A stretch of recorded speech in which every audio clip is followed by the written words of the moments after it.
warahmatullahi wabarakatuh. Perkenalkan, nama saya Muhammad Fajar Isman dari kelas 11 MIPA 4 absen 16, menjelaskan kurs valuta asing. Perkenalkan, nama saya Mohidan Badeswan, absen 17 dari kelas 11 MIPA 4. Saya akan menjelaskan kebijakan perdagangan internasional.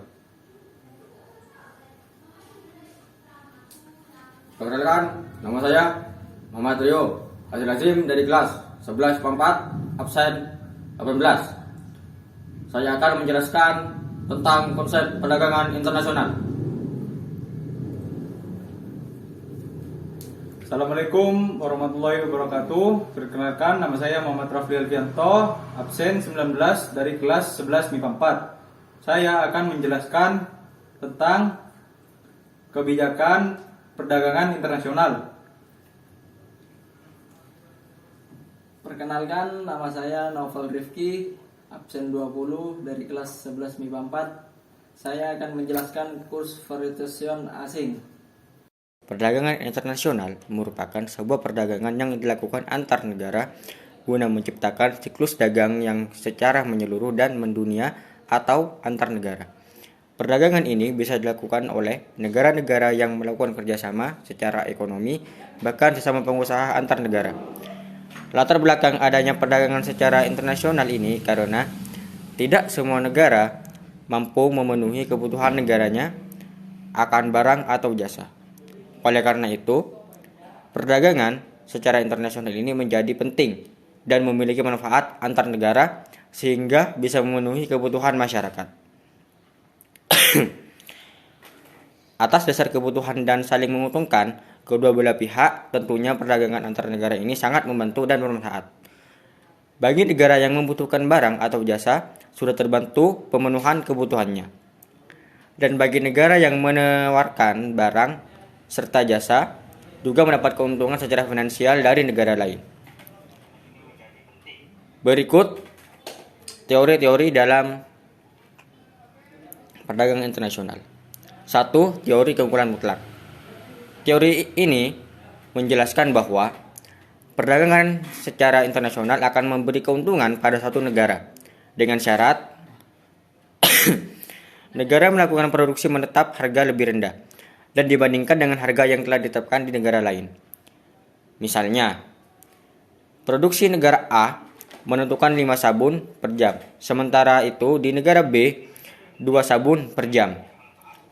Kemudian untuk sampo di negara A memproduksi 3 sampo per jam dan negara B 7 sampo per jam. Kenapa terjadi perbedaan? Karena di negara A terjadi efektivitas serta efisiensi produksi sabun, berbeda dengan negara B yang kurang efektif. Begitu juga sebaliknya untuk sampo negara B yang lebih efektif. Kemudian yang kedua yaitu teori keunggulan komparatif. Adanya teori ini, keunggulan komparatif, yaitu suatu negara tidak mempunyai keunggulan secara mutlak pada produksi barang. Pada satu negara bisa melakukan perdagangan secara internasional, yaitu memilih barang yang paling efektif dan efisiensi untuk proses produksi. Pada contoh ini misalnya, di negara A memproduksi sabun sebanyak 5 sabun per jam, sementara di negara B hanya 2 sabun per jam. Kemudian untuk sampo, di negara A untuk menghasilkan sampo bisa sampai 2 sampo per jam. Dan negara B 2 sampo per jam. Bisa dikatakan sama-sama memiliki efisiensi. Namun, di negara A bahan baku sampo lebih mahal. Jadi negara B dianggap efisiensi dalam produksi. Itu saja penjelasan tentang teori perdagangan internasional. Dan selanjutnya untuk penjelasan tentang kurs valuta asing akan dilanjutkan oleh Fajar. Kurs merupakan harga atau nilai mata uang suatu negara yang diukur dengan mata uang luar negeri ketika berbelanja atau membeli barang di luar negeri. Intinya, kurs merupakan nilai tukar, sedangkan valuta asing merupakan nilai mata uang negara lain. Jadi kurs valuta asing yaitu rasio nilai uang lainnya, atau dengan kata lain kurs merupakan perbandingan nilai antara dua mata uang yang berbeda. Sistem kurs valuta asing terdapat beberapa jenis cara yang dilakukan oleh pemerintah dalam menentukan nilai tukang mata uang asing.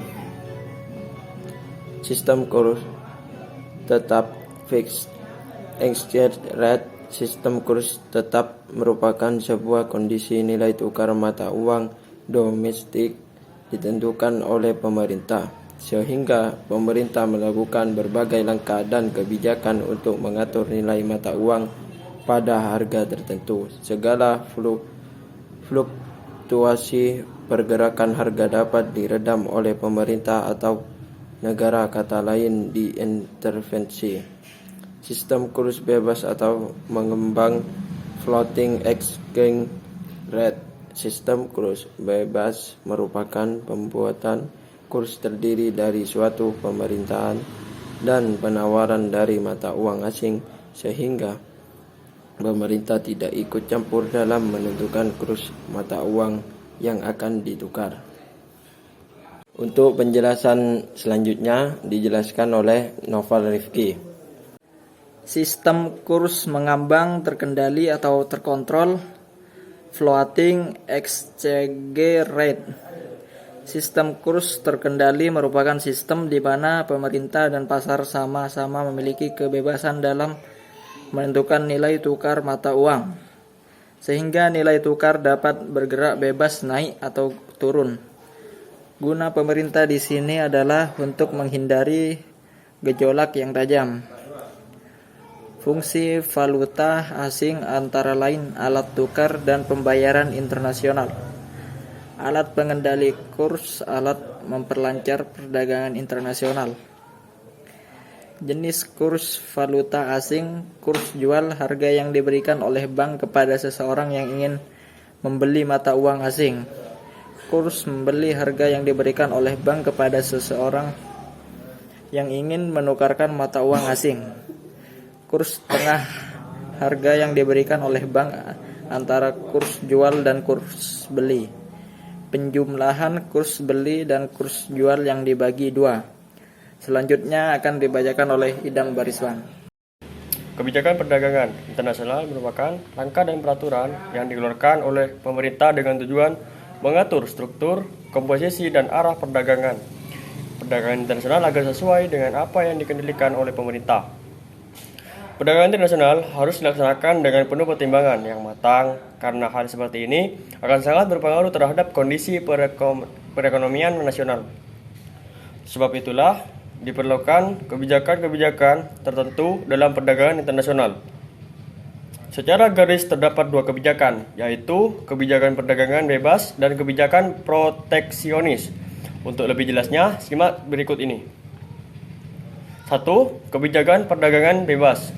Pengertian kebijakan perdagangan bebas adalah kebijakan perdagangan yang mengadakan kebebasan dalam hal perdagangan dan menghilangkan seluruh rintangan yang bisa menghalangi jalannya produk dari dalam negeri maupun dari luar negeri. 2. Kebijakan perdagangan proteksionis. Pengertian kebijakan proteksionis adalah sebuah kebijakan perdagangan yang bertujuan untuk melindungi produk-produk dalam negeri sehingga mampu bersaing dengan produk-produk yang beredar di dalam negeri. Kebijakan perdagangan proteksionis ini terbagi menjadi beberapa macam. Berikut penjelasannya. A. Kebijakan kota. Pengertian kebijakan kota adalah suatu kebijakan yang membatasi jumlah keluar masuknya barang pada suatu negara dan negara lainnya dalam jangka waktu yang telah ditentukan. Kebijakan ini mengatur kebijakan impor. B. Penetapan tarif atau biaya masuk. Pengertian kebijakan penetapan tarif adalah suatu kebijakan yang menentukan biaya impor tinggi terhadap barang impor yang bertujuan ketika barang tersebut masuk dalam negeri akan lebih mahal. C. Kebijakan penentuan subsidi. Subsidi adalah sebuah tunjangan yang diberikan kepada perusahaan-perusahaan yang memproduksi barang untuk keperluan ekspor sehingga harga dari produk perusahaan tersebut mampu bersaing dengan barang luar negeri.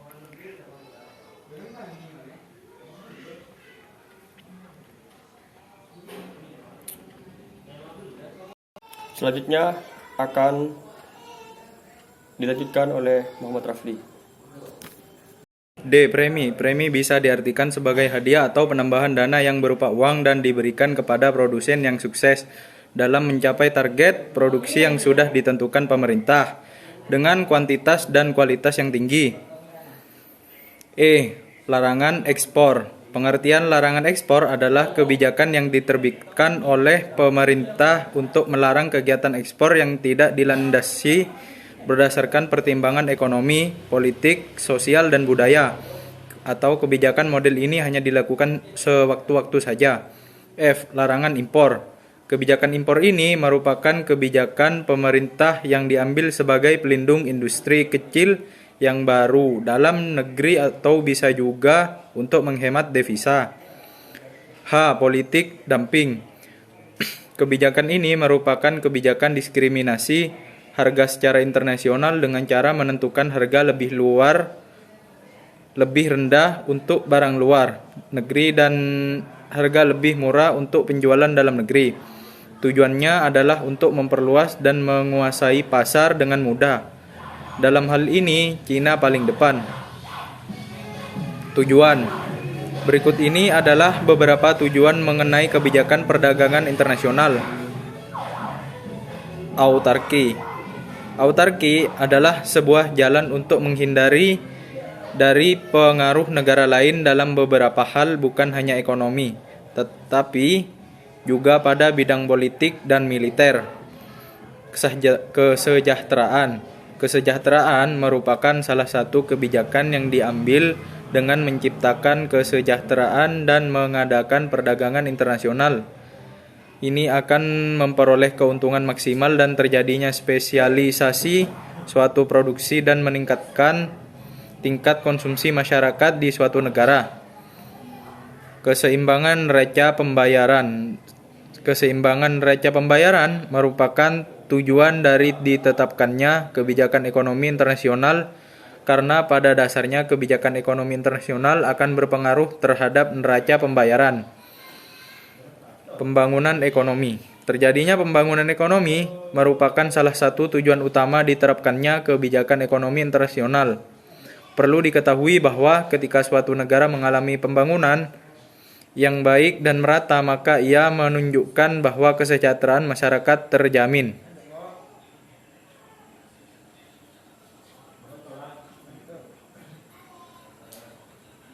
Sekian dari kelompok kami. Apabila ada salah kata atau ketidaktepatan dalam menjelaskan, kami mohon maaf. Wassalamualaikum warahmatullahi wabarakatuh.